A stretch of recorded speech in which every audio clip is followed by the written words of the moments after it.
Kung ikaw mag-i-invest ka, lupa o ginto? Ginto. Versus sa lupa. Bakit? Hindi mo siya kailangan bayaran ng amilyar.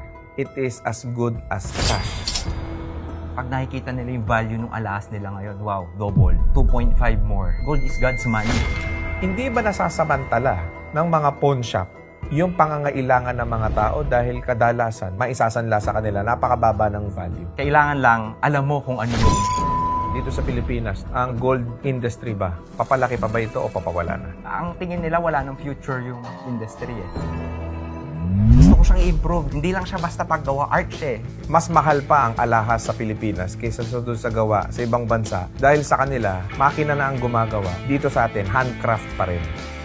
Diamond or gold? Mas mahal ang diamond. Pero kung gusto mo yung mabilis mong ma-out, gold. And gold is a limited resource. So dahil may scarcity siya, wala kang magagawa, tataas ang presyo ng ginto.